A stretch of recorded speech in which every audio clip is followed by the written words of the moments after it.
I guess what I mean by that is, young people, young men often who we're working with, are often being told by the adults in their life, whether it be parents or school teachers or whoever else, perhaps how they need to be presenting, what they're doing wrong, and really trying to urge them to be part of the solution rather than the problem. But you tell any young person what they need to be doing and they'll naturally develop that kind of sense of resistance to that. But I think in sport, it creates this kind of, interruption, or it renegotiates the relationships between young people and adults. And so, coaches of young men playing football, soccer, whatever it might look like, are incredibly well positioned to have these beautiful mentoring relationships that you were talking about. Well, it's an aspirational space. So these boys are wanting to be these aspirational athletes, and we've kind of tied in these conversations about healthy relationships into this aspirational culture where it's like, we want our relationships to be something special and something else. And we're not just talking about intimate relationships, we're talking about relationships with parents and coaches and different things. And so, boys respond really well in that context of sport to be able to talk about aspirational relationships, we find. And I remember this young person, 16 years old, single parent household due to family breakdown, including family domestic violence incidents.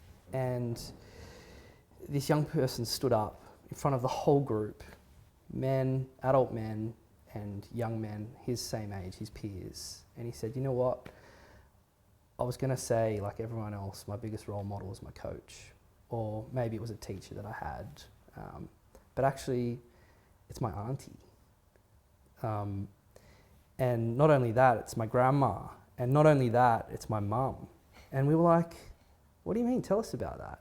And they said, well, they're the people who I actually have the closest relationship with and who teach me how to be a good man. And I haven't really unlocked that until this conversation with you guys. And he said something like, I think about the way in which I want to treat my mother and treat my grandmother and treat my auntie, because how they've brought me up and shown me this great kind of respect around how it is that I should be a man. And that feels really healthy to me. And then I think about the way I want to treat my girlfriend. And I'm like, he said something along the lines of, and I'm like, and do I actually treat them like I treat my mother and I treat my grandmother and the way I think about it? And I'm not sure that I do. And so this conversation is really helpful for me because I need to have a conversation with my girlfriend now. And I remember all the boys and the men around the room going, yeah, actually that's a good point. And for Sam and I to witness that, and we think, and to see that happen and that transformation, that conversation occur between the young people and the men, talking about healthy relationships and kind of talking about these experiences of violence and talking about role models. And we're like, in this context of sport, we're like, actually, there's some really important conversations to be had here around behaviour change and how it is that young people can actually see what is healthy and what is not healthy in terms of their relationships and want to shift it. And so that's why we stick to this work. Yeah. I think for us, a big focus is how it is that we get men and boys in a room together to talk about masculinity. And not just one type of masculinity, the plural masculinities. So often sport is contextualized by that hegemonic masculine trope of the hard man, the violent man, the man that wins at all costs.